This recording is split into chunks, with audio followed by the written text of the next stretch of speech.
What's going on, everybody? It's your boy Thrifty. I am the aggressively average gamer, and we are going to be going over the Battlefield 6 open beta. Now, you might be like, well, Thrifty, I thought you didn't like first person shooters, and I thought you don't really play them, and I thought, yeah, all that is true. But it was an open beta, and I got to try out a genre that I normally have been just disappointed with since Black Ops 3. And so, getting back into the swing of it, I went through kind of the whole range of, like, I played it one night. God, it was just hard. It was rough. My timing was terrible. Everything was horrible. And I'm like, man, this should be easier than what it is. It's super difficult. I'm not in it. And it felt just like I was defeated. Well, then I played it the next morning. That was Saturday morning, I believe. I played it and did okay. Did okay, posted a good number, had a KD above 1, really kind of got the feel for it, so it didn't take long to adapt and to get used to the game. Now, after that, I had some matches where I got 3 kills, had some matches where I got 12 kills. It's whatever. Stuff happens. But the game had an ease of use about it that was nice. If you have ever played one of these before, you will feel right at home with this one. It doesn't reinvent the controller scheme. It is very much a standard, traditional shooter.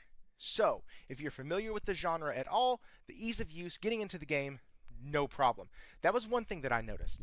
The other thing that I noticed was how good the game looked. It ran good. It looked good.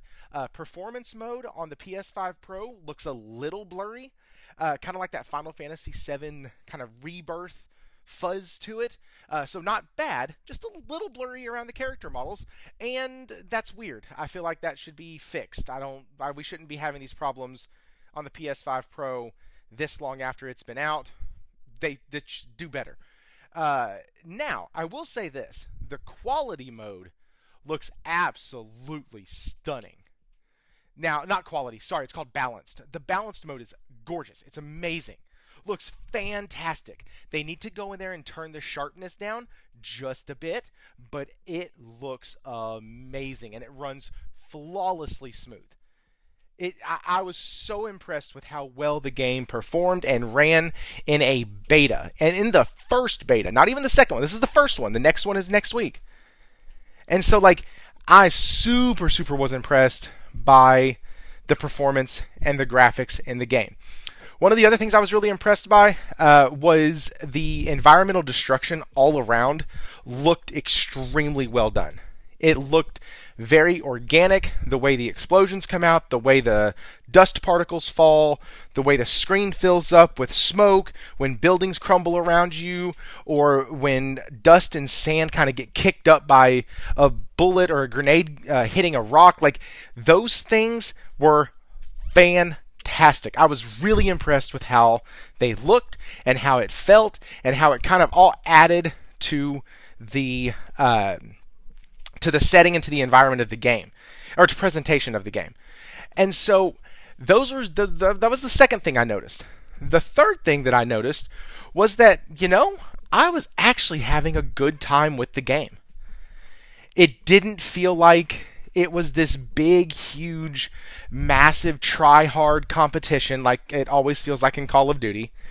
I didn't feel like every single time I got killed that it was because I screwed up or because of whatever. Sometimes it was just the other guy had a better angle and a better shot, which was really, really good to feel, because I felt like whenever I played Warzone in the past, which was only a couple times, or even Battlefield 2042, I felt like there were some moments where it feels cheap. Like, when you get killed, you're like, yeah, that's fine. That's cool. It feels a little cheap. It feels like a Sure Jan moment. Like, you get killed and you're like, yeah, Sure Jan. Yep, that's what happened. You killed me. Great. And it just doesn't make sense. I only had really one of those moments in the entire game, and it happened to me, and then it happened to the other guy that I was playing with, where there was a guy hiding at the top of a staircase, and he was behind something, and I literally shot him in the head twice. You can go back and watch the live stream. I shot him in the head twice. Nothing happened. Guy didn't die. Nothing. He kills me. My buddy swings up behind and goes, "Oh, I got him." And then he goes, "Oh, no, I didn't," because it also wasn't working for him. So there was something about the way it was registering that was not fully registering the headshot in that moment, but that was really all I had. Speaking of headshots, it is absolutely one of the most jarring experiences when you get shot in the head by a sniper with a fatal kill shot. That will throw you for a loop. It jump scared me a couple times because it hits, you hear the sound in your headphones, and you see it pop up on the screen. It just jars up fatal. And you're like, oh, wow. Okay, got it. I just died. And then you're like, whew, all right, so I got to calm down now, and then I got to get back in. But kudos to them for setting it up that way to make it seem like not just a big deal for the sniper, but to show the weight that it can have and how cool it was, and make it like a standout moment to the actual person having it done to them. I thought that was really cool. The other thing related to the sniper that I really enjoyed, I commented on it several times while I was playing, but when a sniper has you in their sights and they are looking at you and you're looking at them or in their direction, you will see a little glint of the scope, sunlight reflecting off of it. And that tells you to get the heck out of the way. Duck, move, jump, something. Get out of the way. Hide behind something because you're about to get shot. And that is such a stress-inducing mechanic, and it's perfectly placed there. I absolutely love it. Now, at any point during this, you might be thinking, they've already done that before. That isn't something new, or that's always been in Battlefield, or whatever. Please understand, I do not play these games that much at all. And so I'm coming into this with very, very fresh eyes. And so that's where all of this is coming from. So if they've done something before, please forgive me. I don't know that they've done that. With that being said, let's get into the maps that they had given us, because there are some things that I think need to be shifted around on one of the maps for sure. Liberation Peak is the map that I'm really going to be hammering on because it was my least favorite of all of them. Part of it was because of the class I was playing. I will say right now I was playing Assault most of the time. And so I wasn't really long range, and Liberation Peak is set up for long range players, which I'm fine with because Cairo was set up for really aggressive short mid-range players like me, and I love that map. But so everybody kind of gets their map, and I get that, and that's fine. What I was really having a problem with, and what I really didn't like, was it was a sniper's paradise in Liberation Peak. And by that I mean when you start at your base and start running out, they can literally start sniping you off right then and there.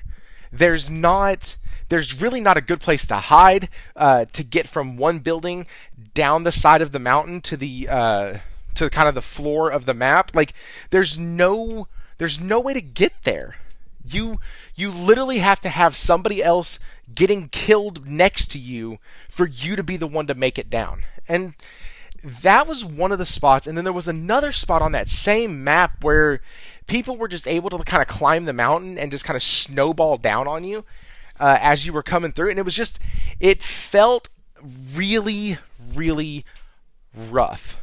And almost felt like a huge disadvantage was placed on the short and mid-range classes in favor of the sniping class. Which, like I said, if that's what they're doing, and the other map that I didn't play as much is for the mid-range guys or whatever, then fine, that's cool.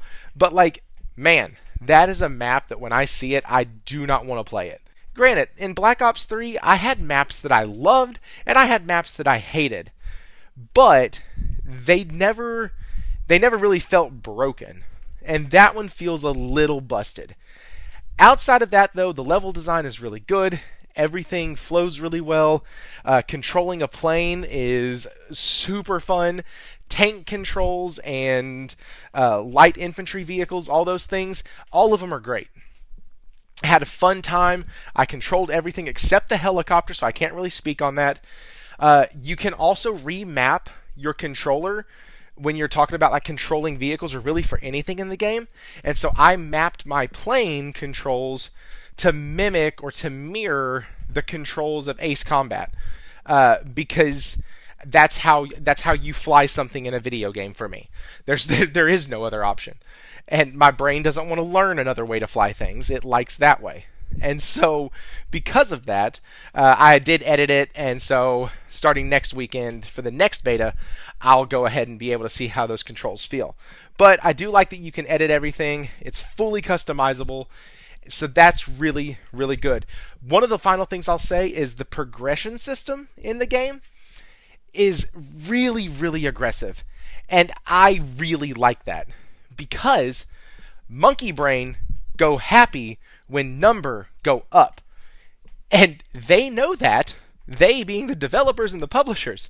So as long as they can keep making that Monkey Brain happy, my fingers stay playing the game and playing on the controller. Like, I think I'm already at like level 22. And I played a total of like 4 hours, I think, maybe 5.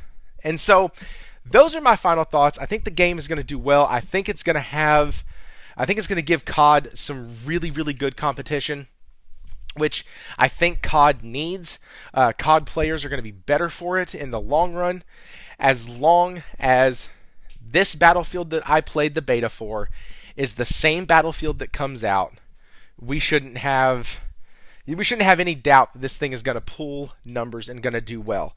Now, for me personally, is it worth the final and third $70 slot for the year? I don't know. I might wait until it's on its sale or something like that, but I will be getting it. I just don't know if I can fork out $70 for a game that is a FPS, mostly multiplayer game. And I don't know. So, anyways, with that being said, thank you all for stopping by. Hit that like button, subscribe if you haven't already. Meant to say that at the beginning of the video. Thank y'all for showing up. Let me know down in the comments if you got Black Ops, if it's something, or if you got Black Ops. Lord Jesus. See, that's programming, man. Let me know if you played the Battlefield 6 open beta, and let me know what your thoughts were. Alright, thanks. Have a good one, and we'll catch you on the next one.